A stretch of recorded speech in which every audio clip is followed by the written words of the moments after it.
and welcome to Garbage Theater. Tonight's installment, Three-Headed Shark Attack.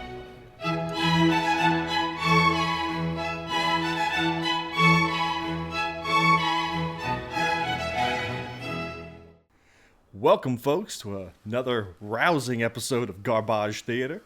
Rousing? Rousing. I'm your host, Chase, with my co-host, Blake, as always. Yes, sir. Let's get this shit show on the road. Yes, sir. My God. Three-Headed Shark Attack. Like, someone paid to make this. yes. Not only did someone pay to make this, they said, remember that Two-Headed Shark Attack movie? We needs another one of these. Look, and this movie was riddled with. Wait, let me think of the. Okay, this movie was riddled with, like a director saying, nobody's gonna notice that. Nah, continuity errors abound. It didn't. Nobody's gonna notice. Like, they're supposed to be going extremely fast on the ocean, yet the boat is standing still. Nobody's gonna notice. Nobody's looking at that. No. The fact that there's land in the background in every single shot. This is supposed to be at the Great Pacific Garbage Patch. Which should have been the name of this movie. Damn it, that's a good one. But no, you're right. There's land. There's always land. The water's never looks like deep water, and like that's last week we didn't have the military expertise. I got the water expertise in this one, and water don't look like that when you're out. If you've taken a couple of baths, I think you have the water expertise to consult on this movie. But let's have pontoon boats in the middle of the ocean. Oh yeah, you can't. That doesn't work that way. Okay. Or just these fishing boats. Yeah, middle of the Pacific, no problem. Yeah. We will get to all of this, ladies and gentlemen. Crazy. First, we gotta get our business out of the way first. This is true. So, okay, let's get to the stakes. Once again, yes, you're up on the chopping block. So you get to pitch first. Yes. I have the great movie from 2015, a British film. Ooh, classic. Little classic. Called The Resort with a Z. So you know what that means. More sharks? No. This is demons? A zombie movie. No. Yes, believe it or not. It is basically Jurassic Park with zombies. The synopsis of it is there was an outbreak and a great zombie war started, and all the remaining undead have been put on an island where the owners of the island allow people to come and have like hunting safaris to go kill the undead. Okay. So it's like a theme park. I'm with you so far. So it's Westworld, Jurassic Park, Dawn of the Dead, I guess. I guess the whole premise goes swimmingly and everyone has a good time and then goes home. I will tell you this, I've already started watching it, and it is That's not how this works. I know. I couldn't help myself. But it is straight out of Nedry's playbook. What happens to? I mean, it's Jurassic Park with zombies. That's all it is. So anyway, 2.25 stars on Netflix, 5 out of 10 on IMDb, which is actually pretty good. Yeah, it is on Rotten Tomatoes at 20%. Okay, but I do have 3 reviews. They're very short, but they're perfect. The first review, not worth your time. The second one, really bad film. Short and sweet, to the point. And my favorite, pure shit. Even shorter and sweeter. Yes. Matter of fact, it went 4 words, 3 words, 2 words. Well, there you go. When I'm done, my review just going to be crap. You're like a goddamn haiku poet. That's it. Yeah, so The Resort. There you go. All right. Well, this is uncanny, what's about to happen here. Did you pick The Resort? No. But did you pick a zombie movie? I picked a movie with a Z in the title where there should be no Z. Oh, So we're on the same wavelength right now. we are. My pick is called Jerusalem with a Z. Oh. From 2015, 1.5 stars on Netflix, 4.7 stars on IMDb, and a respectable 57% on Rotten Tomatoes. Wow. Yeah. When a couple of young American adults fly to Israel to visit the city of Jerusalem, a biblical nightmare falls upon the city. Wow. And guess what? It's a found footage film. Okay. Yep. Wow. Cloverfield, Blair Witch, Jerusalem. That's weird. We picked both things that have a Z in Yeah. it. That's kind of cool. Imagine that. Yeah. I swear to God we didn't plan that. Like, I know everybody's going to be like, oh, yeah, they get together ahead of time. But no, like, we really didn't get that. We drop this on each other when we record, folks. That's right. Reviews. Disappointed. Massive letdown. And Okay. if you love yourself, avoid at all costs.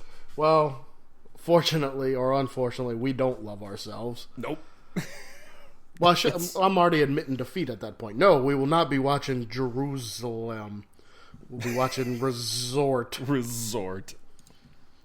Well, and see, I don't even know why they're putting a Z in Jerusalem because it sounds like it's demons. Yeah. Yeah. Whatever. Yeah, what you gonna do? On to the questionnaire. Well, no, let's do our synopsis of Three-Headed Shark. A Okay, short one. A short synopsis. Which I can do it if you want. Sure, go for it. Okay, so Great Pacific Garbage Patch, there's a research facility there. And the scientists are there studying the effects of flora and fauna.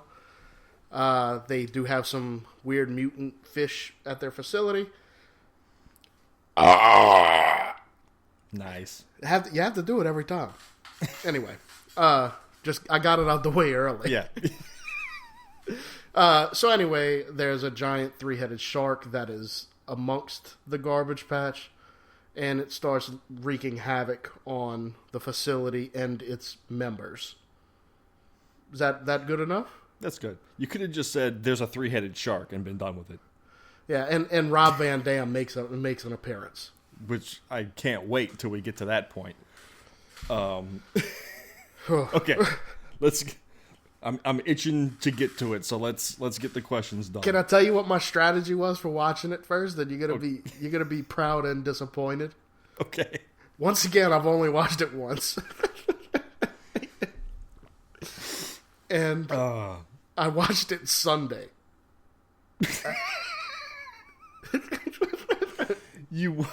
So a week ago, I watched it. We record these on Saturday night, folks.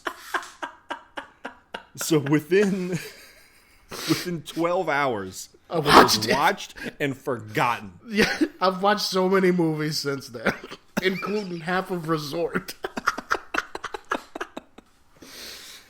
So we might be watching Jerusalem. Well, on that, I hope you didn't watch half a Resort for no reason at all. Well, now I'm committed. I'm going to have to watch it anyway. Okay. All right. So let's get to it. Yeah, let's get to it. Question 1. How many are on staff at the Persephone Research Station? Oh, you bastard. Do I have like an over-under at least? Can I get it like within 5 or something? I'll give it to you within 5. 40. Bastard, it's 45. In my head, it was 40 or 45. That's why I said. Okay, you got 1. Okay, thank you. Okay. What is written on Dr. Leonard's boxer shorts? Who's Dr. Leonard? He was the guy. He had 2 scenes in the whole movie. Right when Dr. What's her face brings the new kid, Yeah. the new girl onto the thing.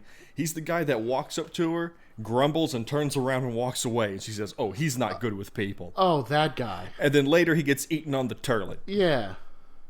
a la Jurassic Park. Oh my God. Who looks at that? Me, number one, looking for questions. Good questions. Does it say eat me? No. Eat my shorts? No. If you say Calvin Klein, I'm gonna punch you through the fucking No. No, it's odd. And that's 3 goddamn questions I've given you already, so make your serious guess. It's a brand? No. Oh, okay. Fuck. I'm being so lenient right now with you asking so many damn questions.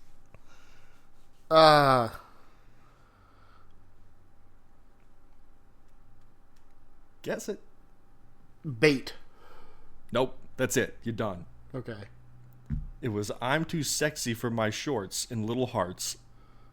Oh. Yeah. All right. 1 and All right. 1. 1 and 1. How many successfully swim out to the activist's boat when escaping the island? Successfully get to the boat. Okay. Oh, wait. Damn it. I should. Okay. So first dirty hippie. Second dirty hippie.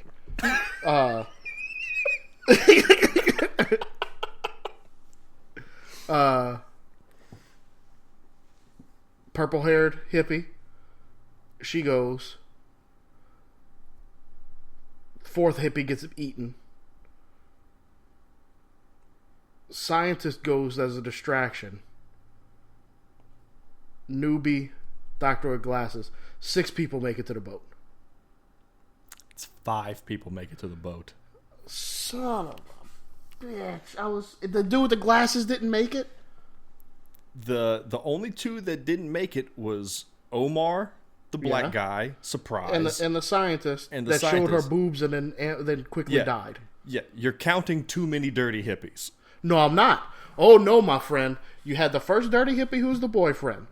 The second dirty hippie with the beard. Dirty hippie with the purple hair. I know what you're talking about, dirty hippie with the purple hair. The girl, she made it. She's not the hippie though. She was one of the hippies? No, you're mixing them up. I'm right. I really don't think so. Yes, not the girl who showed up to be an intern. There was a girl that was with the hippies. She had purple hair. Oh yeah. Okay, I know who you're talking about now. So there was the boyfriend, beard, the ex, who Yes. was the new researcher. the ex, the dude with the beard. The ex, yeah. Oh, I counted the ex. The Yeah, that's what I'm saying. ex-boyfriend, The ex. Number 2, dude with the beard. dude with the beard, Number 3, girl with purple hair. girl with purple hair. With some purple hair. Yeah, The intern. the intern, The scientist with the the glasses. scientist, and that's it. Ah, miscounted. You got all. You're juggling all these dirty hippies in your head. You're really wanting there to be more than there are. Oh, no. If I'd have used my fingers. Okay, so 2 and 1. Son of a bitch, Blake. Come on, dude. Okay, I should have had that one. I'm so mad. All right. I'm going to give you the softball one. Going into this, folks, I didn't realize that I only had 4 questions, so I had to pull one out of my ass at the 11th hour. So here's Right. the ass question. Is it what weapon does Danny Trejo use, please? No. I considered that, though. It's, what is Rob Van Dam's character's name? No. Yes! Yes! Pass. I'm a pass. Pass. We're passing. All right, we're passing on it, folks. Okay. Question 5. According to Maggie, the intern, how many miles away was the nearest land? At what point? When they were leaving, it doesn't matter because there's land in the background of every damn shot.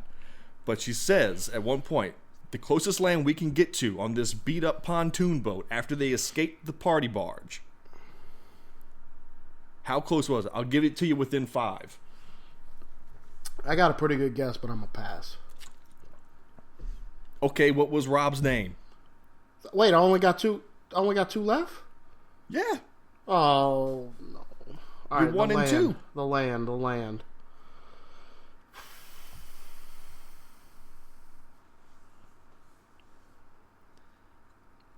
And you got to get them both right, just I to know. let you know. I know.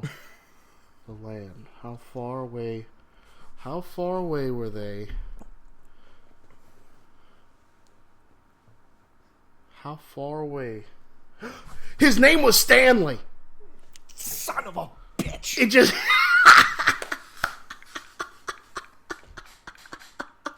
Okay. Okay. It's all down to the land. Okay. All right. 30 miles? No, and you're not within the 5 that I gave you. What was it? 15 miles, my friend. Shit. We watching Jerusalem. All right. And the losing streak continues. I have a piss poor strategy, that's for sure. Stanley's not saving you tonight. But it came out of nowhere. I'm thinking about how far away the land was, and it just was like, bing, Stanley. Francis. Yeah. Oh, man, son of a bitch. Well, there it is, folks. Cue up Jerusalem in your Netflix queue. Can I throw a bonus question at you just for Sure. shits and giggles? Yeah. What, where, how, what city and state were the boats registered to? That was in this movie? It was, for a split second, you could see the back of a boat. And it said, so now I know where they were filming. But one of the boats had the city and state where they were at. I have no idea. Orange Beach, Alabama. Bama. So there you go. There you go. That's the kind of shit I was remembering. Like, and how many heads replaced the one that got cut off? Okay. What Don't implementation watch does Jerusalem. Danny Trejo use? Yeah. Don't watch Jerusalem 10 hours from now. I'm already watching it in a little window right now on my computer. Yeah. Don't wake up. Let's get this out of the way. Son of a bitch. Oh, man. Okay, well, we got the dirty business out of the way. Let's talk about three-headed shark attack. Yes, let's do it. So, I'd like us to try to make as many correlations to Jaws as we can. Talking about this movie. Okay, we'll 'Cause try. I've got a couple of them. Okay. So, Jaws starts off with, a couple of party goers. This is true. And bad things befall them with the shark. But, Swimming by a buoy, yeah. yeah. But they decided to, well, they didn't decide to. It just kind of worked out that way. They don't show the shark. No. No. Do they show the three-headed shark within the first, 5 seconds of this movie? Well, hold on. Not only do they show it, but you see all the footage that you're going to see of that shark within the first 5 minutes of the movie. Yes. Because it's just over and over the same animation. It's that the right head bites at the middle head. The right head bites at the middle head. The shark swims at the camera, then abruptly swims away from the camera. Yes. Eats a Coke can. That's every animation of the shark. That's its fuel. It's tackling fuel. Yeah. So what got me was beginning of the movie. It starts off like any B movie, being that they're gonna show boobs. It happens, which I'm not complaining, but I do have a critique. How the hell are you gonna have a movie showing boobs, but edit out when people say shit and replace it with shoot? Yes, you caught that. Well, Thank yeah. God, you caught that. I had to rewind it 3 times to listen to that again to make sure I just wasn't hearing it wrong. And then it didn't even make sense in the sentences. It's going to take me a while to get this piece of shoot working. Exactly. But you just showed boobs. I don't get it. It's like that. Okay, well, this has all the tropes of a made-for-TV sci-fi movie that they decided, you know what? Let's jam some pointless nudity into the beginning just to keep them watching. Right. And and it'll be R. Mm-hmm. It'll be rated R because of that. And then when it comes on sci-fi, we can just chop the first 10 minutes off of the movie entirely that has all that in it, and it's good to go on there. I guess that would make sense with that they did that way, but yeah. Yeah. Because not a single scene that they did that was necessary. No, none of those characters. Well, only one character came back at the end from that.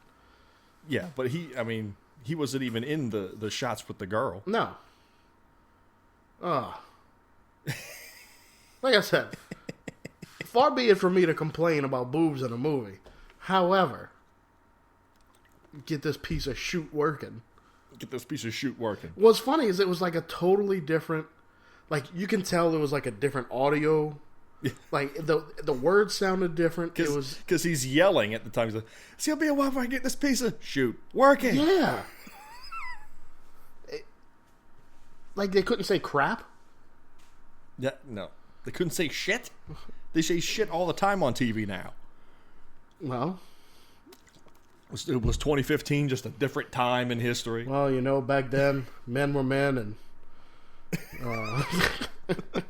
and you couldn't say shit on TV. Couldn't say shit on TV. So, partygoers, pointless nudity. I'm gonna swim out to the buoy, right? And if I can, you've got to go skinny dipping with me. Correct. And then she turns to her other friend, and he goes, "Yeah, you got to do that. I'm the czar of dares." Yeah. And meanwhile, this is taking place on an island in the middle of the Pacific. Yep. Like Tom Hanks' Castaway deserted island in the middle of the Pacific. Yet there's no waves to be seen. The only structure on this island is this little hut that the partygoers are at. You know how much supplies you would have to take? And then, like, say we take the movie, like, to be true freaking movie. Like I said, these boats were registered in Alabama. So they drove a pontoon boat from Alabama. Around the Horn of Florida. Yeah, went through well, you know, Cape of Magellan or some shit, I don't know. So they go all the way over there in a pontoon boat. You know how much gas you would have to have? Yeah. You know how long that would take? They fill up on the way. I mean, a party barge can go, what, 30, 25 knots? It's loaded down with bimbos and booze. Not really equipped to take on breakers to get out to open ocean. No, I mean, it's a pontoon boat. It has no business being anywhere around waves. Yet, supposedly, they're in the middle of the Pacific. Yep. Problem 1 with the movie. Or, no, problem 2. Sorry. Keep going. You think any sea captains are going to be watching this movie? Nobody's going to know. No. That was the other thing. This was brown Alabama water everywhere. And I get they're supposed to be by the garbage patch, but the water's still blue out there, folks. And the garbage patch was basically just bad CGI Doritos bags floating on the surface of the water. Somebody basically took our cover image from Garbage Theater and superimposed it across the landscape. Just on the horizon. Oh, well, there you go. There's your garbage patch. Garbage patch. I want our damn royalties. The depth of the water shifts insanely throughout the entire movie.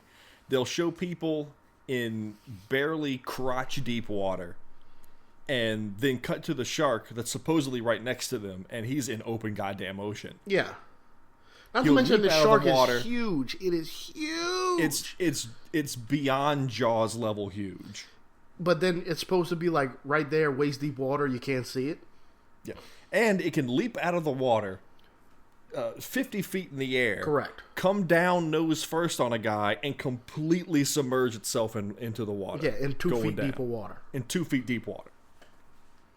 Look, I'll tell you folks, It's on par with those big feasts that you're always talking about, Well, entering and exiting dimensions. Yeah, that's what happened here. That is exactly what happened.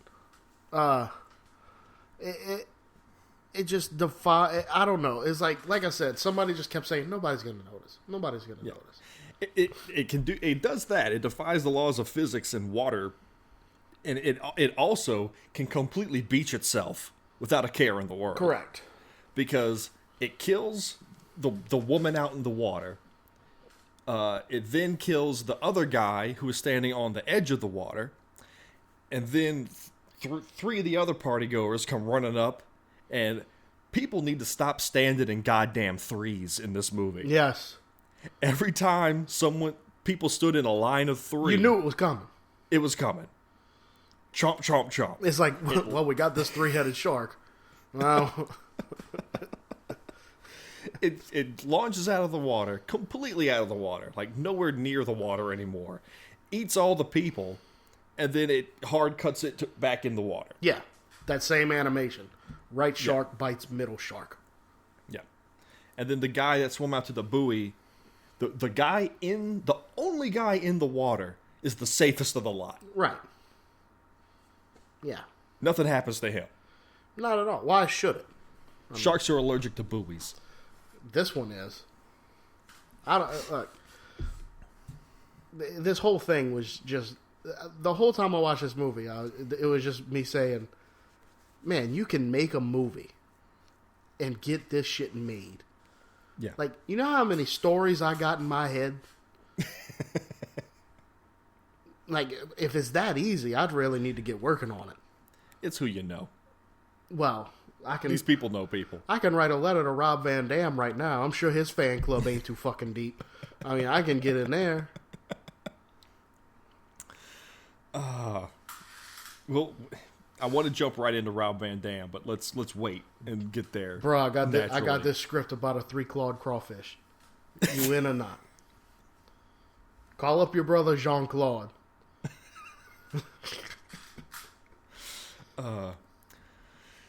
Speaking of Jean-Claude, I was disappointed to see that the newest kickboxer movie was over 2.5 stars, Yes. because I wanted to pick that one. Also, It went up, this though, is- because when we first started this, it was way below 2 stars.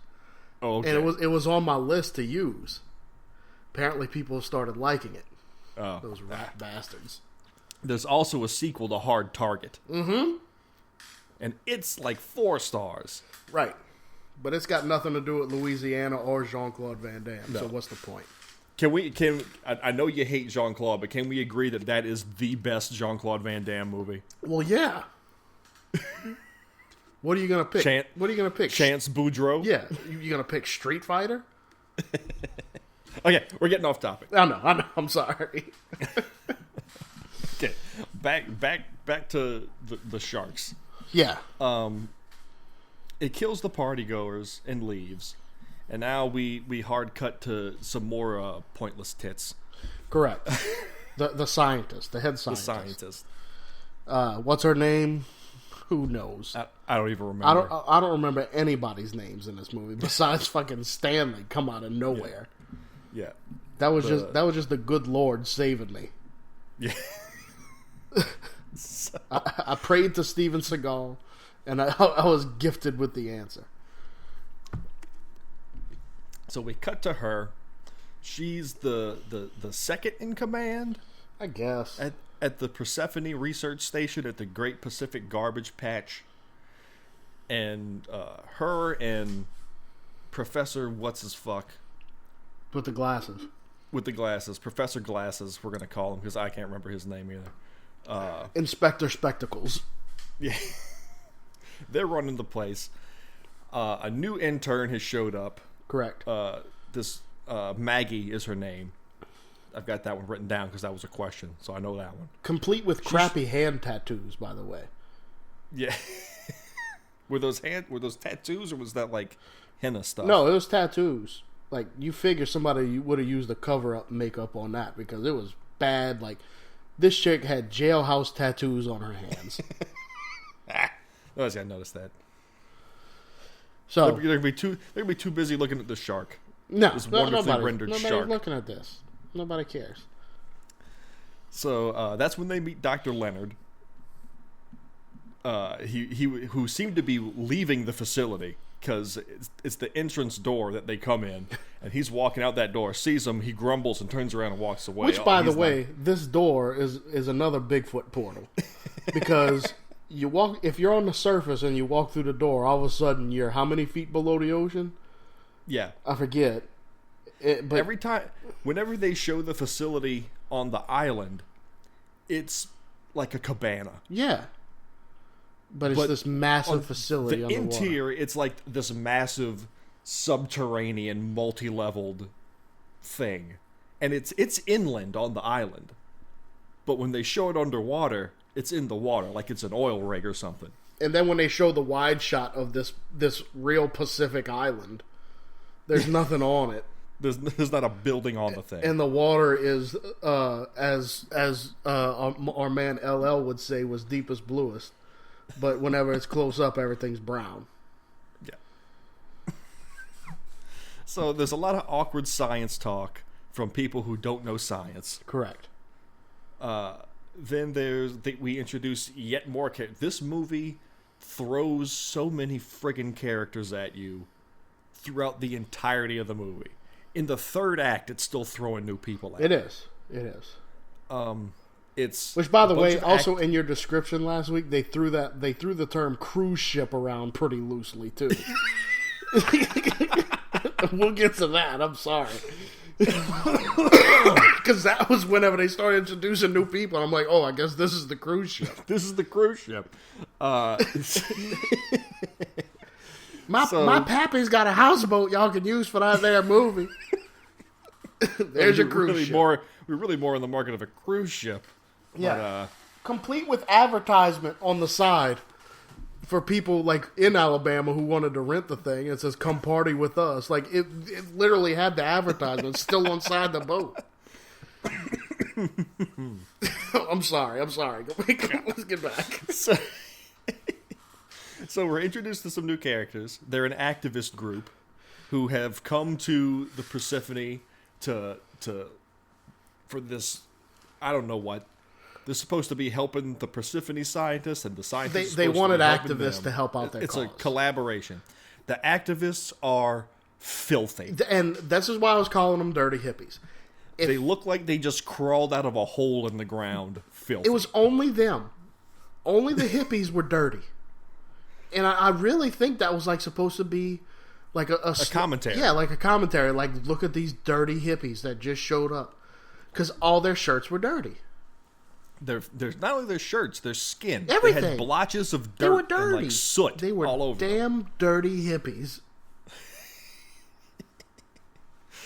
So they show up on a boat which is barely more than a skiff. Correct. Which, once again, it was called... This is where I thought the question would come. The name of their little boat was called the Earth Pact. And... Yeah.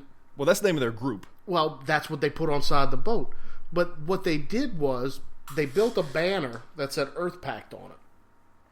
But the banner, whoever measured it, measured wrong. So you have the big black banner, and then you have the last 4 digits of the phone number to rent that boat. Like, I'm not lying here. Well, they gotta pay for this shit some kind of way. Well, look, the last 4 digits right there. All you gotta do is figure out where it's close by. You can rent that boat. Yeah, Same boat that was in the feature film Three-Headed Shark Attack. And probably in Two-Headed Shark Attack. Probably so. Probably filmed both of them in the same goddamn weekend. So they get led on a tour of the Persephone, which turns into a montage of quick shots of Scuba underwater divers. machinery, submarines, scientists doing scientist things. And they explained equipment that they have that you never fucking see. Nope. But at the end of that montage, there's a long hold on a copy fax machine. I didn't notice that. Yep, at the end of the montage, it's a dude making copies. I know what you're talking about. Yeah. We got a copy. I remember that now. Yeah, dude, buttoned up shirt tucked in. He's putting in copy. Yeah. So they then lead them into the specimen room, Right where this which is. has all. I thought another question was going to be right here, Chase. I didn't. I mean, I was writing questions throughout watching this movie while I was watching it, but I was just too in awe. How many at the movie specimens they itself. pull out of the ocean have a mutation? They said it twice in that room, like rapid fire. Oh, I have a note on that. It's 4 to 5. Yeah. I thought that was going to be a Because- question. Okay, so they're doing that while there's a voiceover. It's an ADR voiceover of scientific spectacles Right. saying about how every 4 to 5 specimens we pull out of the water, one's mutated, and it shows all these close-ups of clearly rubber toy snakes and frogs in jars. And then after it's done with the voiceover, it cuts to him saying the exact same speech in person to the people. Exactly. So somebody fell asleep at the editing. I think wheel yeah, I on think that was an honest mistake. because it's almost word for word the same information. Yeah. And then the mutated specimens they had. Like, okay, I understand it's a science it's supposed to be a crazy flick. I get it. However, when something's mutated, that doesn't mean a fish becomes a spider. Yeah, this he says this, folks, is the grim truth of what pollution does. No. These were straight up monsters. Yes. Like, seriously, it was a fish spider. There's a fish spider. Yeah, Spider legs came out of it. It grabbed something and it rolled it up in a little web and started eating it. Like, that's not how mutation works. no. You get a fish born without eyes and a mouth that doesn't work right. That's a mutation, a negative mutation. Yeah. Or there's These one things of their, aren't born with superpowers. yeah, their dorsal fin is a little longer than it should be. That's a mutation. Definitely not 3 heads on a shark. That doesn't happen. But So there's some quick cuts to old 3-head coming close, and it starts riling up all the aliens. Yeah. all the alien mutations. Ooh, they're all getting what's which, riling by the them up? way, their version of riled up, it's like one of the fish would knock on the glass a couple times. Everybody's like, "Oh, he's pissed off." What? Like, and then the fact that this fish ran into a wall a couple times necessitated a call. Hey, can you check seismic activity because the specimens are acting weird? Thing ran into a wall. It's a fish, for Christ's sake. Well, check the seismic activity they do, and they see something coming. Right, and it's coming in So quick. it's coming in quick. It bashes into the research facility, and all the alarms trip. And they said, "We need to get up to the surface to see what's going on." Why you gotta get up to the surface to see what's going on? I don't know. All the damage is happening down below. Correct. But they drop what they're doing, and they tell the dirty hippies to stay here. It's dangerous. Let us go out and look. They go out that portal door to Portal, everything. Yes. They go out there, and then the dirty hippie leader turns to the other dirty hippies and says, "Well, that's where all the action is. Correct. Let's go out there." Yeah. They go out there, and the lookout dirty hippie, who was left to mind the boat, I guess. I guess that was weird. What's his name? No.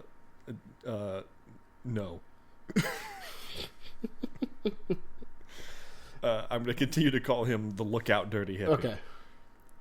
He's out there. Do you know his name?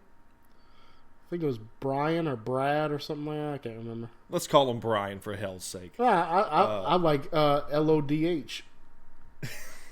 Okay, so LODH is out there. Yeah. And he's keeping mind on the boat, which is out in the middle of the open ocean. Yeah. Like, it's not on a dock, on a pier.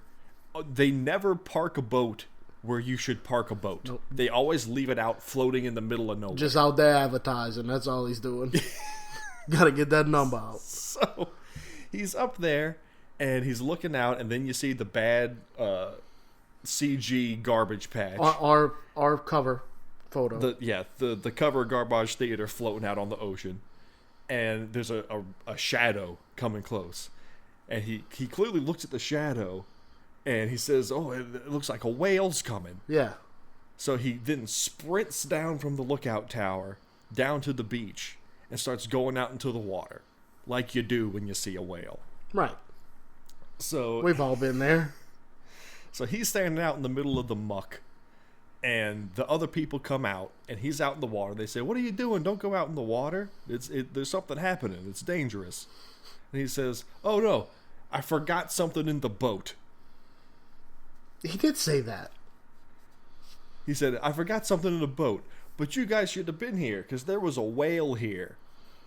There be and whales here. So he saw the whale, then immediately thought, "Oh shit, I forgot that thing in the boat." And just started wading out to the boat. Now, it's at this point that old Sharky makes his fifth appearance of the movie. Mm-hmm. Leaps out of the water, down onto Dirty Hippie Lookout Man. Right. And pulls his portal trick down into the water. Correct. And none of them are that, sad that he's gone. No. Their reaction is more like, "Oh." I really enjoyed. I would just watch the ex-boyfriend's reactions to things when stuff happened, because I am by no means a classically trained actor. I didn't go to Juilliard. I went to Buras High School.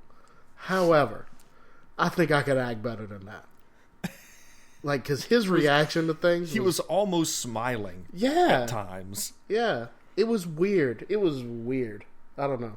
And also, when you're dealing with something this heavily CG, a lot of times people aren't even looking all in the same direction. Somebody's looking this way and another one just a few hairs of a degrees the other way. And it's like they're not looking at the same thing. They couldn't have somebody with a tennis ball on a stick out there. Right. It worked in Jurassic Park. But apparently they're like, "Oh, no. Spielberg don't know what he's doing at all." So, after this, the shark starts wreaking more havoc on the base by ramming into it. And a few scientists get knocked around. There's some really cheesy explosions. And then old Dr. Leonard's sitting on the toilet and gets Jurassic Parked. Correct. By the three-headed shark somehow getting into the bathroom and eating him. Did he come through the pipes? It shows him sitting on the toilet, and then there's a splash of water that comes up from under him, and then he just explodes into gore. Right. And that was supposed to be the shark. I'm not even blaming it on the shark. That was just back pressure in the plumbing or something. Which was caused by the shark. Could be, but I refuse to believe that the shark did that. This massive shark. I refuse. So, people are dying. The ops guy in the control room isn't very worked up about any of this. No, he's very kind of. There's a hull breach on level 3. Is anybody on level 3? The only people more calm in this movie are the people on the quote-unquote cruise ship. The captain of that thing. Which we'll get to his distress call when we get to it. But Mayday. We're abandoning ship. And he walked out the fucking door. That was it. They have to abandon the facility. I got a note here. Every time they show the three-headed shark, there's a clear munch noise. Yes. It's like nom nom nom nom nom. And I think whenever they show the shark, they had to use dog growling sounds for this thing too. Yeah. Because you'd have munch munch munch munch munch munch munch. And since it's the same animation over and over and over, it's the same sound. It's over the same and over sound. And over. Yeah, yeah. So they get out on the surface, the few that survive the imploding facility, Right. and they got to get out to the Earth-packed boat. Right. And so, how do they decide to do this? Let's swim one at a time. Correct. Well, wait. Actually, to their credit, ex-boyfriend, leader of the Earth Pack, says, "I'm going to swim out there. If I make it, I'll start the boat and I'll bring it closer." Right. Why the boat wasn't closer already? Yeah. Neither here nor there. And everybody was perfectly dry when they got to the facility. Yeah. They How the- use that portal. There's portals everywhere. So maybe the Persephone was like funded by Aperture Science or something. And that, like that's the only thing I can think of. So he makes it out to the boat, and there's shots of the shark, pursuing him, but he gets on the boat and it says, drats. Yeah. I couldn't get him. Foiled again. Swims away. Way to go, left shark. Last time you're making the decision. That's right. So he can't get the boat started, and that's when is it? Who's the one? It's Beardy. Yeah, the bearded guy. The bearded guy Beard says, bandana, dirty hippie. yeah, that decides. Oh, I forgot to tell him how to work the boat. Right. So he's got to swim out there. So he swims out there again. Let's show the shark munch, munch, munch, munch, munch behind him. Yep. He makes it. Foiled again. Damn it, So left swims shark. So they start working on the boat. They can't get it.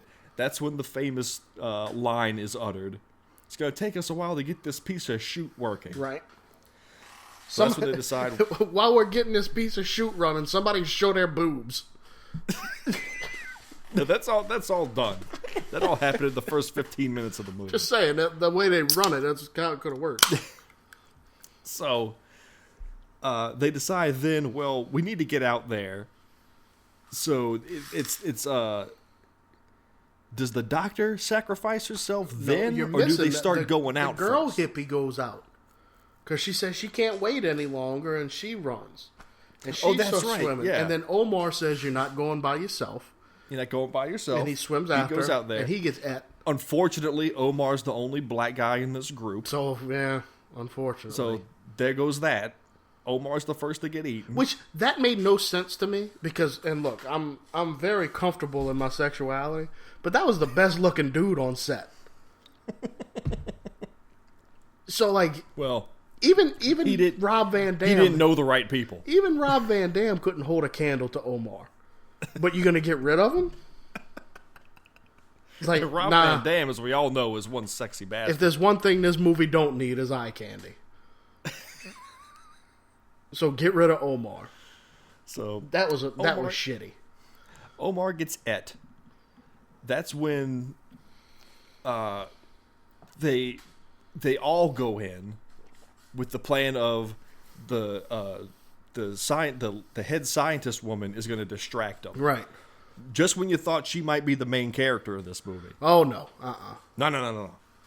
So she decides to swim in the opposite direction. Which she's got a And- terrible agent.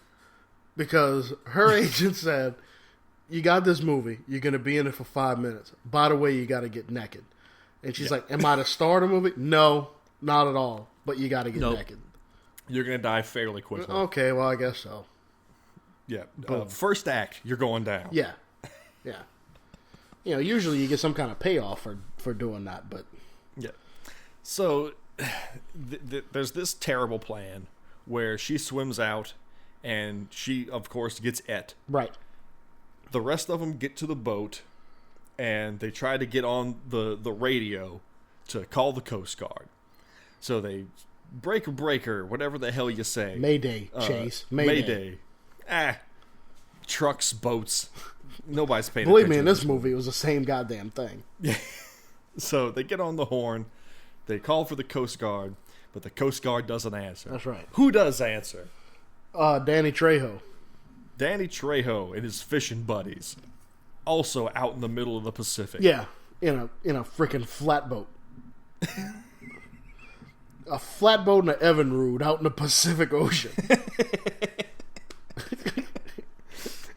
So he picks up and he answers, "You're on the wrong frequency for the Coast Guard. This is a fishing boat."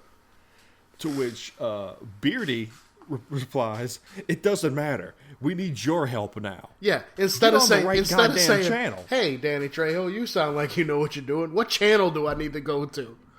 Yeah, because later, when Party Barge Captain needs to radio the Coast Guard, he does so immediately. Absolutely. So it's not like it was impossible. No, he's on the wrong channel. He should have said, "Hey, what channel I need to be on?" No. Danny Trejo's an asshole too, because instead of saying, "Hey, dude, you might want to switch stations," like, "Nah, me and my buddies got this. We coming. Yeah, it's gonna take us all movie to get there, but we're coming. We're coming. We're gonna come help you. You better not be lying to me about this 3-headed mutant shark. You better not be lying." And then, I mean, what you gonna do, Trejo? Jesus. So they and in all that, I'm sorry, in all that time, Trejo didn't call the fucking Coast Guard. No, he's got it. Fucking. Because unbeknownst to everyone else, these 3 jackasses on this fishing boat are armed to the teeth. Oh, absolutely. But either way, if you're racing to get somewhere, put that boat more than half throttle. Well, let's not get crazy now. Look, these boats barely moved throughout this whole movie. So, Danny Trejo's on the way. The 3-headed shark, has completely given up trying to get to the people, the survivors, on this tiny little boat. Well, they're on a boat now. They're on the boat now. I mean, so I can go on land and jump 50 feet in the air, but I mean, they're in a boat. They're in a boat. What do you want from me? Yeah. So, now, guess what, folks? More characters to be introduced. Correct. An entire party barge full of characters. Well, wait, it's supposed to be a cruise ship.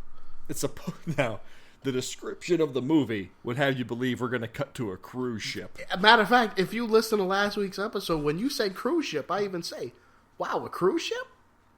Yeah. Like, no, it's literally like a double-decker pontoon boat. Minor exaggeration. It's basically a ferry. Yes, that'd be the best description. So, it cuts to this party ferry. Right. That's loaded to the brim with drunken teenagers. Yeah, in the middle of the Pacific Ocean. Because where are you going to go when you're going to want to go on a booze cruise partying? Not in the middle of the Pacific. Do people not realize how waves fucking work? Nobody's paying attention to that. What? We're going to have wave scientists watching this movie? Get the fuck out of here. Get out of here, Craig.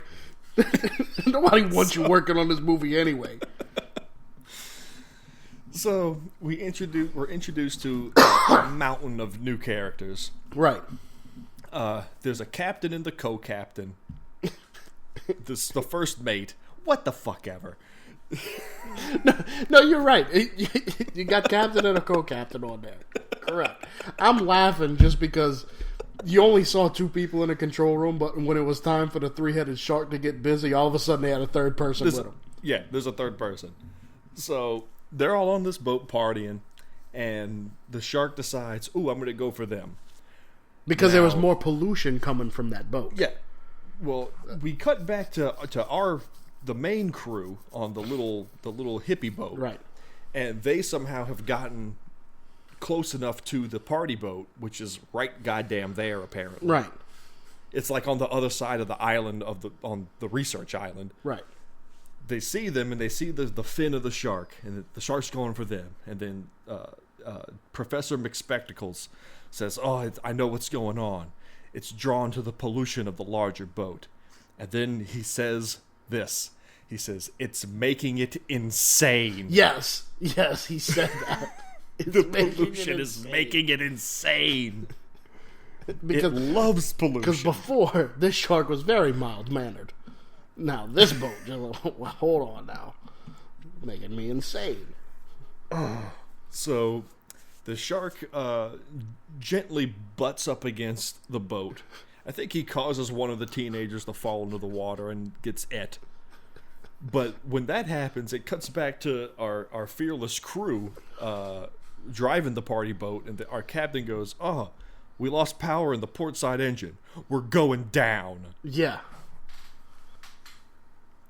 The most rickety ass. It made it through the Pacific Ocean to this place, but a little bump and the port side engine just died. Right. It's gonna sink. And that's when he says, "Mayday, mayday, we're abandoning Mayday, ship." mayday. We're abandoning ship. And, okay, we're abandoning ship. And then he proceeds to go down to the party deck and inform everyone there are no life rafts of any kind on this boat. No, because you're on a booze cruise in the Pacific Ocean. And they're all freaking out. What do you mean? All he could do is go, "I'm sorry. Yeah, sorry. I'm sorry." I don't know what to tell you. You rented the boat. Sorry. I mean, I don't know what to tell you. Yeah. There's plenty of boats around here with numbers on them. You can call them if you want. The boat's going down, and then, like a goddamn archangel, Rob Van Dam manifests out of thin air. Yes, he does. Okay, here's one of my Jaws little tidbits. Okay. Rob Van Dam is the "you guys okay over there" guy of this movie. Is he with these kids? Who is he? If he is, he's the oldest person on that boat. He's other than the crew of the boat, it's nothing but college-aged kids and Rob Van Dam. Right. Never in this whole movie is any explanation given to his character. He is just Stanley.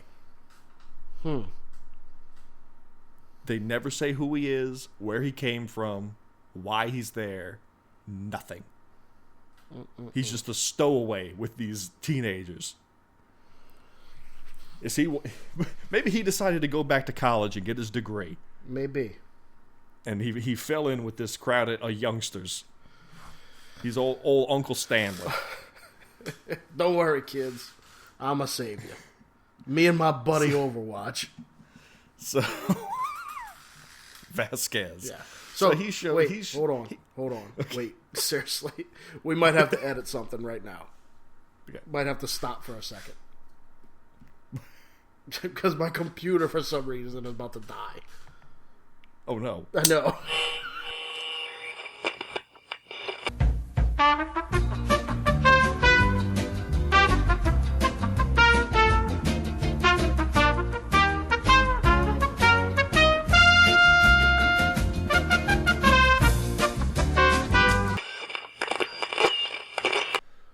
Okay. So, Crisis averted. sorry about that, folks. We had a little technical issue. Somebody's computer died. We saw it coming. Luckily. Luckily. Barely. Yeah, for some reason, my computer decided that, it's cool you're plugged in and everything, but I'm just not going to charge it while I'm plugged in. And but now we're good. We're Back on track. we're back. Yeah. So we're good. So we were talking about Rob Van Dam magically appearing on the quote unquote cruise ship. Yes. Along with all these young kids. Yes. So he shows up like the angel that he is, and he's saving people left and right. correct. The three captains come out, get triple et. Right. And then our people get to the boat and pull up alongside it and dock and climb on to help. Correct. And everybody's inside the ship. Everybody's hurt and injured and bloodied. And this is a part where I want to jump back because I forgot about something.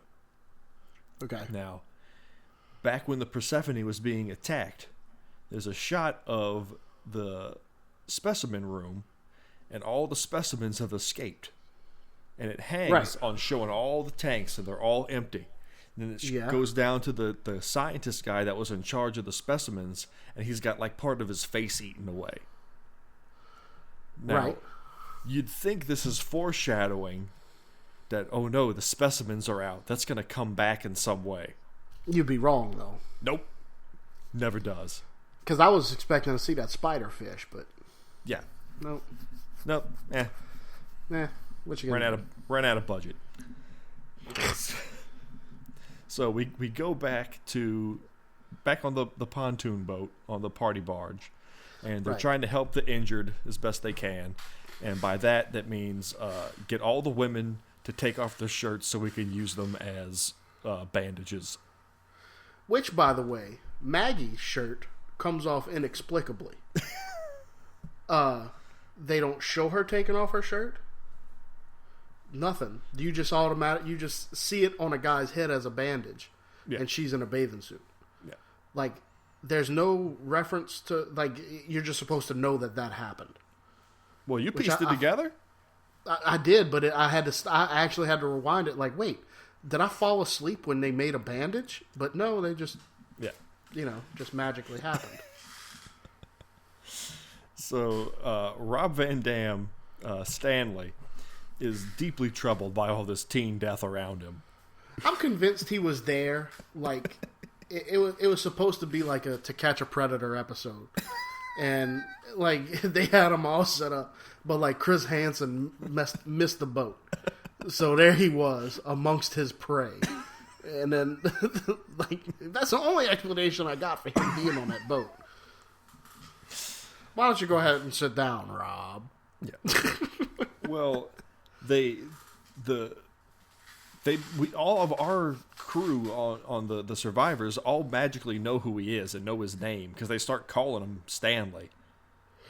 This is true. That's how I learned his name. Is they say, "Hey, Stanley, go and get this." Like, okay, I guess he's Stanley. That's another thing. Ex-boyfriend ordering around Stanley. Oh yeah, like automatically. Mm-hmm. Go start the and boat. Rob Van Dam just like, oh yeah, okay. Well, Stanley's a helpful man. Yeah. He's there to help in any way that he can. Pretty much. I think he was trying to get an ex-boyfriend's drawers. But speaking of the ex-boyfriend, he really goes back and forth about whether or not we should be saving people or not. Yeah. Because the whole reason that they go after the party barge is we need to help those people. All of our friends just got eaten. We got to try to stop this thing from killing more innocent people. They get on the boat. Everybody's hurt. The shark comes back and starts attacking the boat. And he says, we got to get the fuck out of here. Screw all these people. Right. Well, he wouldn't have said that. He'd have been more like, we need to get the Frank out of here.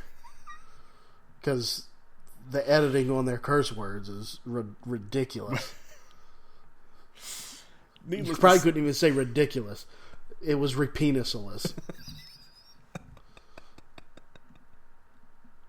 I'm pretty proud of that one. That was pretty good. That's up there with Bernie Sanders stand. Yeah.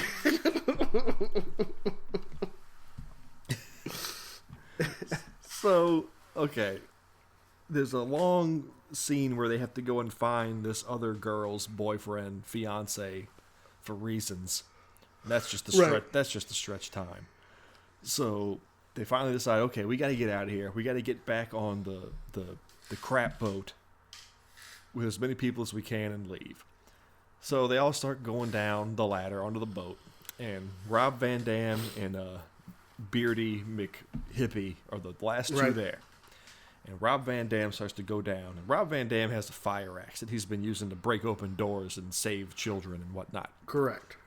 So as he's going down the ladder, Beardy McHippie snatches the fire axe from him. Right. And says, Stanley, take care of him. And then Stanley says, good luck, pal.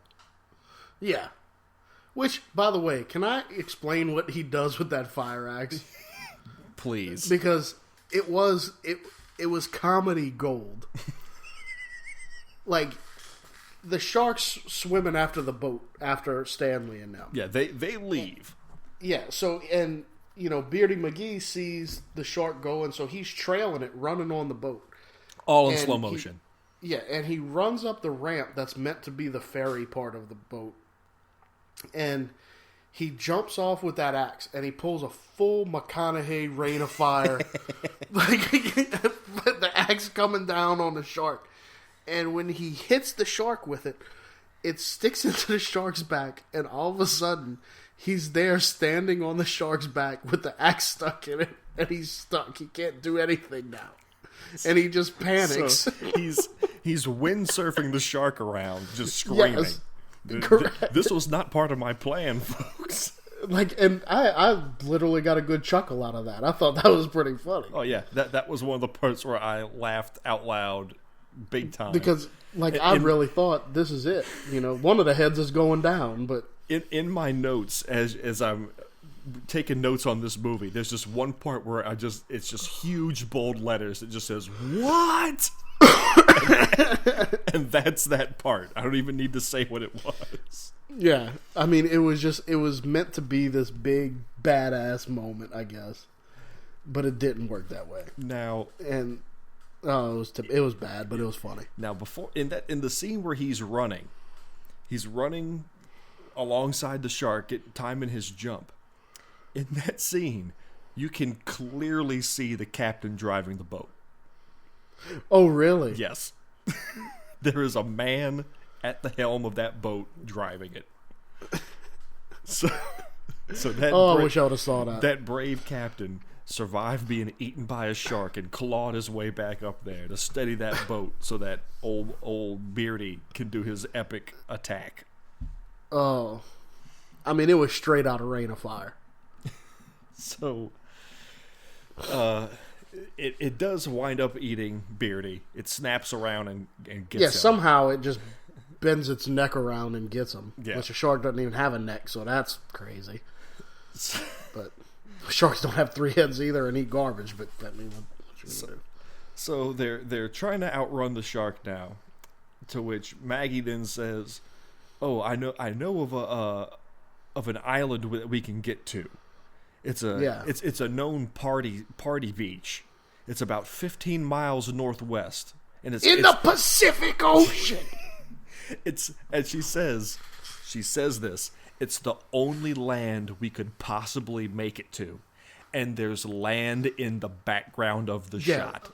A mere 100, 200 yards away. It's spitting distance away. Yeah. It's the only land. That was something that bothered me. No matter what, if you're watching a scene on a boat, there's land in the background. Oh yeah. There's never a shot of open ocean. And see, Spielberg shot Jaws just off the coast of Amity.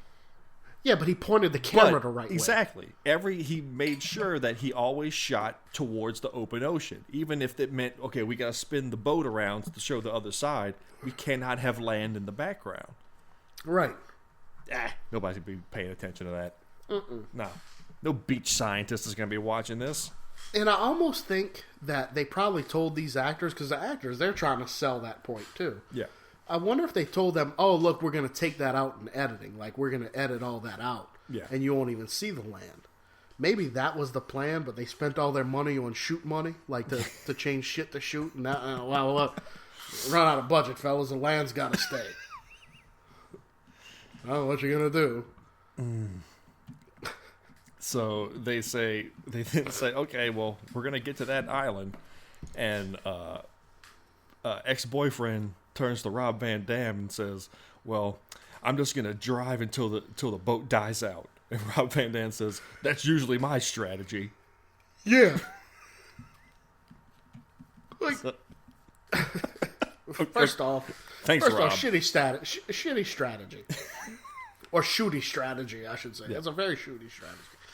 However, it implies that they've done this before. Yes. And when I'm out running a 3-headed mutant shark, I usually just drive till it dies out too. Yeah. Apparently that's what I do too. I drove this computer till it died out, and fucked up this recording pretty good. But not only is there land in the background of every shot, but there's also buoys and signs and pylons and piers and advertisements for boats. All kinds of signs of civilization. Couldn't take any of that out either. Which, as we know, you see all those things in the Pacific Ocean. Yes.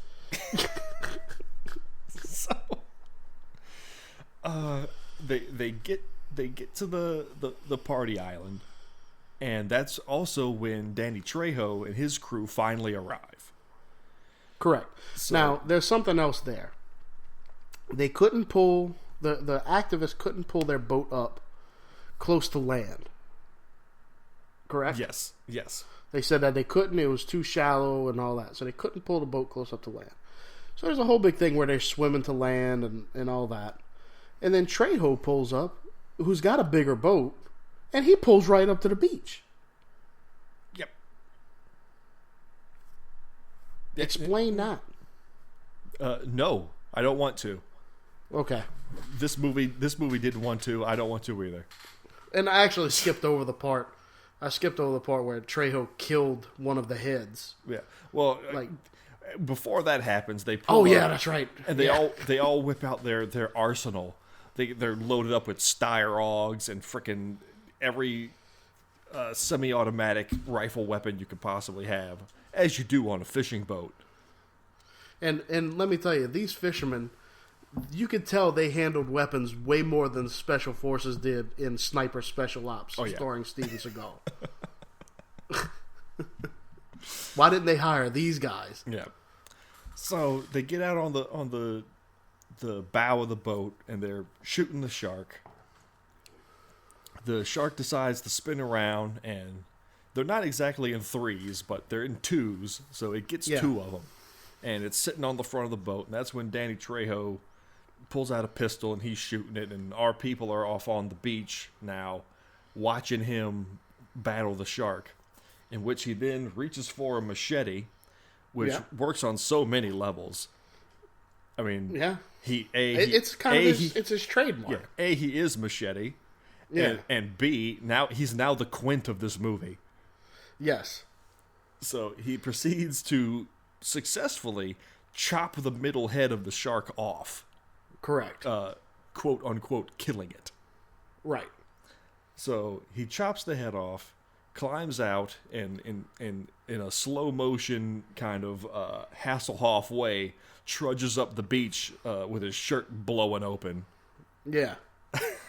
And all of our characters are off on the beach, like, wow, what a magnificent sight! This hero. What a badass. He gets up to the beach, and he says a couple of lines, and then wouldn't you know it? You know, I'm ashamed to admit that part shocked me. Really? It didn't scare me. Yeah. But I was like, oh shit, I thought it was dead. Like, Yeah. I fell for it. I thought it was dead. It shocked me too, even though I saw it in the trailer. Oh, I didn't watch the trailer. Yeah, they show that in the trailer. Oh, okay. Yeah, So- it shocked me. I was like, oh shit, it ain't over with. Yeah, they Samuel L. Jacksoned him in Deep Blue Sea. Right. So he gets eaten, and okay, he cuts off the middle head. It comes back to life, and it grows 3 more mini heads in the middle head socket. Right. Now, it doesn't show that happen. No, and you also don't see the 3 heads too clearly when he does get eaten. Yeah, he gets eaten. But somehow all the people know that, oh, he grew 3 more heads. Yeah, Rob Van Dam is the one that points out it's some kind of hydra. When you cut off one head, it grows more. To which I had to go back. I was like, was there more heads on it? And so I had to go back and look, and it was like, well, I didn't see any more heads. And then finally you see it. Oh, yeah, there's 3 little weird shark mini heads. Yeah, and they're snapping at each other, too. Yeah. So, So now we're at 5 heads, people. yeah, so Stanley informs everyone of the Hydra theory. Stanley or Stan Lee? Stan Lee talking about Hydra. Why not in this movie? It makes sense. Then a big callback to the first 5 minutes of the movie. Remember that poor schmo on the buoy? Mm-hmm. Well, he comes back because this is that party island. And That's right. He's all PTSD'd out. Right. And he says that it killed everybody. It came up on land and killed everybody. It then Correct. shows body parts everywhere. Right. So then they point out that, oh, it can come up onto land and do this kind of damage. So we're still not safe. Yeah. So all the times that you saw the shark beach itself or get stranded somewhere where no fish should be, well, there's your answer for that. Yeah, we got an explanation for that, folks. Yeah, it can just do that. Yeah. I don't know. At this point, I was starting to get aggravated. Yeah. It took that long. At this point, I was thinking, they never really introduced the shark. It was just always kind of there. Correct. So it makes me wonder: did we need to see the first one? I don't know. Are we missing major plot points? Does the first one end with the two-headed shark growing a third head and swimming off in the distance? I see where you're going here, and no, I'm not watching it. So, well, I don't think Two-Headed Shark Attack is on Netflix, so you're safe at least. Thank God. So they decide they're not safe on the land either, so we need to get back in the water. The survivor McParty man says, well, we came here on pontoon boats, and they're on the other side of the island. Pontoon boats in the Pacific Ocean. So makes no sense. They don't bat an eye at that. Okay, let's get to the pontoon boats. So, because that's gonna be way safer. Oh God. So they get on. There's two pontoon boats. They split up into two teams, boat A and boat B, and proceed to have a high-speed chase, going all of 5 knots. Yeah. The shark is following one of them, and the other one is witnessing the shark following them. So they're screaming at him and waving their arms. The shark, it's behind you! It's behind you! And the people on the other pontoon boat see them doing this, but they're a little too far away, and they're like, "What? What are you saying? What are you saying? What could they possibly be saying? What could you possibly be yelling at us about?" Gah. So cue my second huge laugh out loud of the movie when the shark leaps, belly flops onto the second boat, and it explodes in a tremendous explosion. Yes. Because that's what happens. Yeah. Good. We've thinned out half the cast. Correct.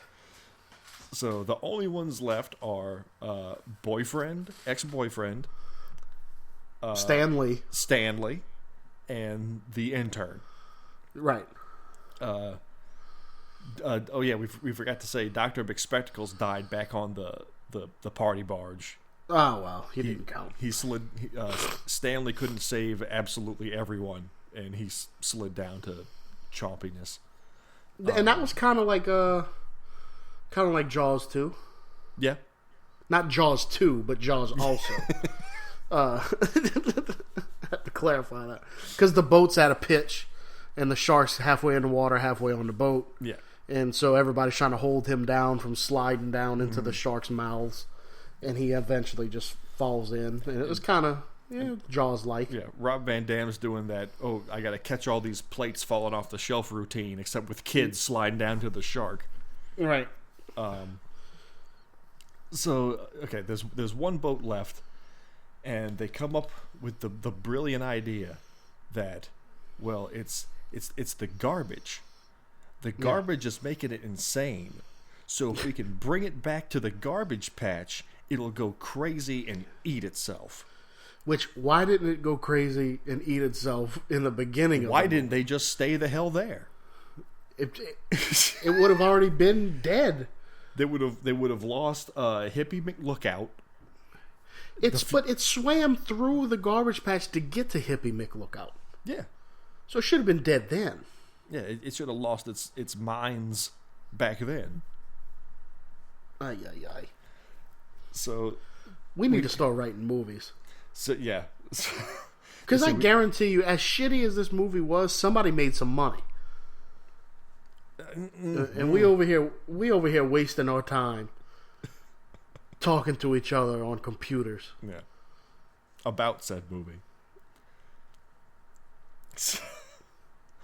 So they say I'm writing. I'm writing something tonight. Yeah. I'm writing a movie. Yeah. Write it after you watch Jerusalem in a few minutes. There we go. So they decide we need to get it back to the garbage patch. Well, how far is the garbage patch? Oh, it's about 15 miles. Oh. Yeah. Well, ain't this island just a geographical oddity? 15 miles from everywhere.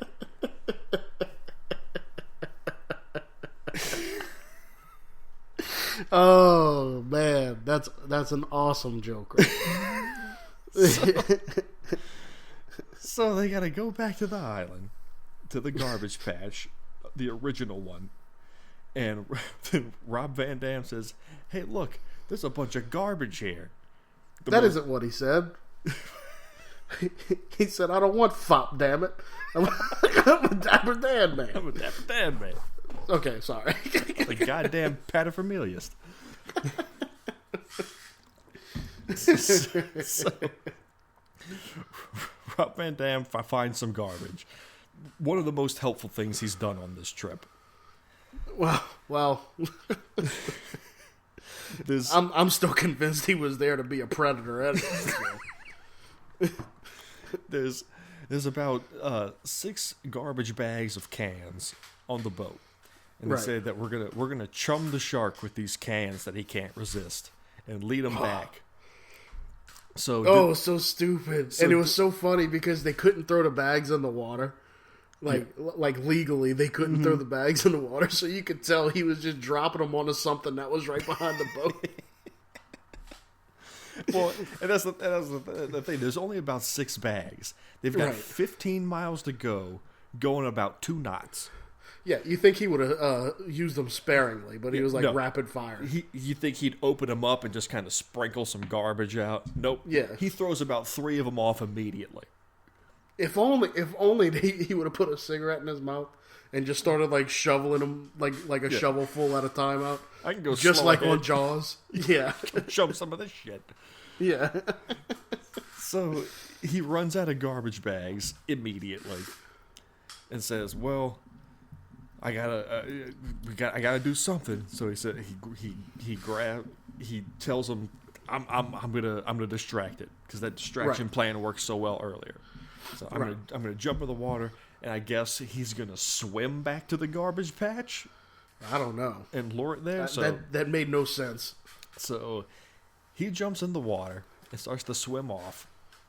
To which, actually, as he's throwing the garbage bags off, that's right. The last bag he throws off, the shark jumps up and eats it and bites his arm off in the process. Right. The reason why you don't remember that is because all the scenes of him swimming, he clearly has an arm. He's just got a rag wrapped around his hand. Yeah. So that's why you didn't remember that. Yeah. He loses his arm, and that's when he says, "Well, I'm going to die anyway. It's still a shark, so it'll be attracted to the blood." So he jumps in to lure it back. That's why. Okay, yeah. I completely forgot he lost his arm. Right. So ex-boyfriend sees him do this and says, "Oh, no, we can't do this without Stanley." No, we've known him for so long. So he leaps into the water to, I don't know, save Stanley, maybe? I think. That's his plan. So he's swimming after Stanley, and while that's happening, Stanley knows he's in the water, and he's yelling back at him, "I think it's working. It's following me." He's like, yeah. He's following you too, asshole. Yeah. No, jerk, it's me. Cue huge out loud laugh of the movie 3. Ex-boyfriend catches up to Stanley to save him, and Stanley just clocks him with an elbow in the face. Exactly. So, could have just knocked him out in the water, leaving him to die. Stanley clocks him and says, take care of Maggie." So, Stanley gets et. Right. With ex-boyfriend still in the water watching, and then he realizes, oh, maybe I should be back on the boat. Yeah, so, I shouldn't linger here any longer. So cue another tension-filled pursuit back to the boat. He gets back to the boat, foiled again by the boat. The shark gives up. It just blew up a boat. But God damn it, Left Shark. So they get back to the boat, and the sequence of Rob Van Dam jumping into the water and swimming away, boyfriend coming to him, Rob getting eaten, and boyfriend swimming back, I swear was like a third of the movie. It was. It was all in slow motion, and it took for friggin' ever. It did. So, which, by the way, at this point, we're the two stars of the movie are down. Yeah. Trejo and Van Damme, they're gone. Yeah. The only name power to this movie, they're long. The ones you would have thought would have made it the whole way, no. Yeah. So he gets back to the boat. By the time he's back to the boat, they're back at the garbage patch. Right. So 15 miles was nothing. In which then the shark eats itself. Yes. Promptly. It as soon as they get back, it eats itself. Like it had 1% left of garbage to load on its systems. Yep. And then it would have eaten itself. Yeah. I'm officially crazy now. And it just ate itself. Its big heads bite off its little heads. Right. Which you would think would just make more heads. It should have, because that's what I thought was going to happen. Well, when you go insane, you lose your hydro powers. I guess because I was for sure. I was like, oh, it's gonna eat the other heads off of it. Yeah. And now we're gonna have 9 heads. Yeah. But no. No, that's too many heads. You're being ridiculous. See, if I'd have been in the writing room as soon as I'd have said that, I'd be like, all right, this is why nobody listens to you and you don't have a movie. Get out of here with that bullshit. We're over here trying to make legitimate film. What are you doing? So, and that's it. That's the movie. You're done. It eats itself. It shows them they're leaning on each other like, oh, they're gonna get back together again. And then and then she tells him to get his feet out of the water. Yeah, because it would pull that cheap trick on us. Yeah. And then the movie ends. That was it. And then that's it. Roll credits. No stinger. I always check. I'm glad you're there for that. Yeah. No stinger. But yeah, that was it. It was a whooping of a movie, but it was entertaining. Yeah. As far as our official, unofficial ranking, it's okay. Well, here's what I want to do with the ranking. I want us to do a little new thing. Okay. So now that we've got 6 under our belt, I want us to keep a tally of the top 5. Okay. And the top 5 are going to be the worst of the worst. Okay. So, in order of what we've watched so far, I'm pretty safe to say number 1 is Go With LaFleur. Yes. Then followed by Pretty Thing. Yep. Then Ouija 2. Ouija 2. Then Sniper. Yep. And then Welcome to the Jungle. Yeah. So, the question is, was this movie bad enough to pull Welcome to the Jungle out of the top 5? To me, it knocks Welcome to the Jungle off the list. Off the list. This, yes. You would rather watch Welcome to the Jungle again than this one. Yes. Yeah, I agree. Yeah, totally. I drew the little guys.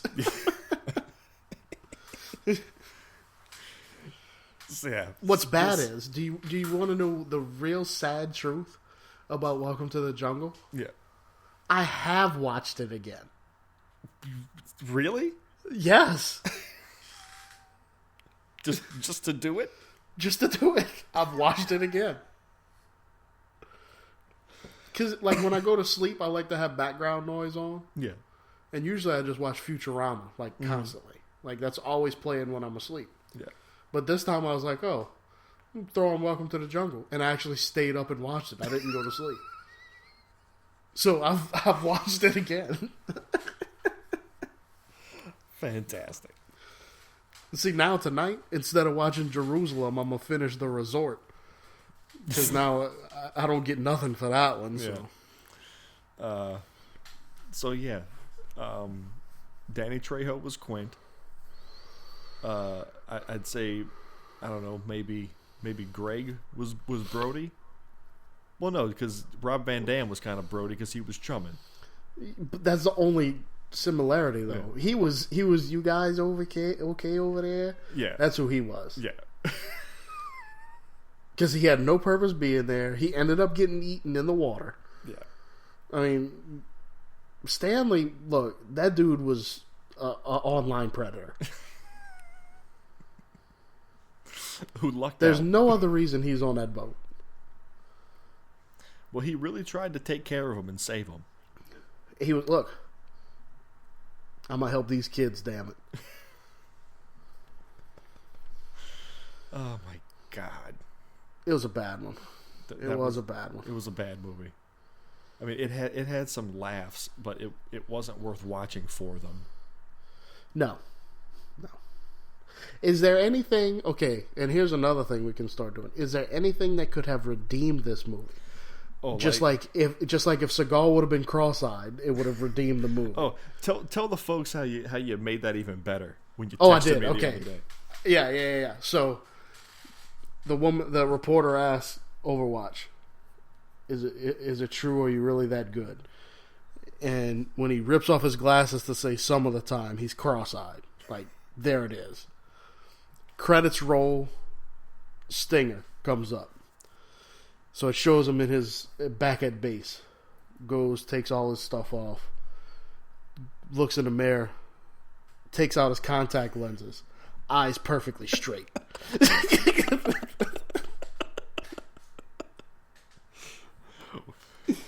Jokes on jokes. Exactly. So See, and I'm gonna find a way to let Seagal know.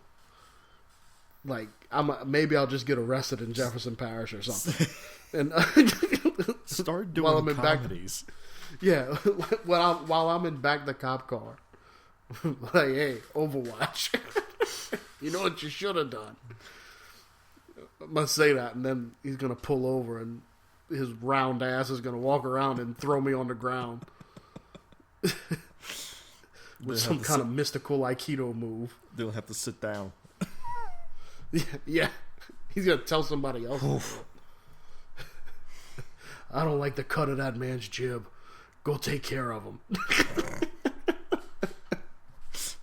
So anyway, is there anything that could have redeemed Three-Headed Shark? What could have? And this is really on the spot too. I mean, or is it even redeemable? I don't know if it is. I don't know what little change you could have made to make this better. Maybe if all the sharks had personalities and they all talked, all the different heads. Oh, I can expand on that. They argued with each other. They were Mo, Larry, and Curly. I'd watch that. I would too. I'd check that out again. Yeah. I mean, I think that would be its only hope at redemption. It still would be a shitty movie. Yeah. But, instead of the munch having yuck, yuck, yuck, it would be, I mean, certainly. It would work. What if you upgraded Danny Trejo to Antonio Banderas from I don't think I can handle that. Desperado Buddies, and then upgraded Rob Van Dam to Jean-Claude? Oh, God. That's too much. Like, no. There aren't enough Oscars for such a film. This man from Brussels just on this party barge in the middle of the Pacific with all these teenagers. Whenever the dude did the rain of fire jump with the axe, just out of nowhere, Van Damme, the real Van Damme, does like the guile fucking flash kick. He just kicks him out of the fucking air, lands on top of the shark, and just takes him out. Like a split. He A has to do split on the shark. Split on the shark. Yeah, he'd have to split on the shark. No. Oh, when Rob Van Dam's saving all the kids and they're all sliding down, he has to do a split between those two railings, and he's holding the kids. That's how they. When the boats came, whenever the activist boat docked up against the cruise ship, that's how they held the two boats together, so people could embark and disembark. He's fucking splitting across the two. But it'd have to be like both Van Damme and Van Damme are in this movie, and Rob would have to tell Jean-Claude, "But we're out of rope," and he says, "Don't worry, I got this," and he just splits across the two boats. There you go. That's how you make it better. Put Jean-Claude in it. And then the shark swims underneath, and the mohed's like, oh, that's how you get a wishbone. And just. Oh my god. Okay, we just made it better. Yeah. We didn't make it good. Not as good as Overwatch. Oh no, that needs to be done. Yeah. Some of the time. Cross-eyed like a 2-day-old kitten.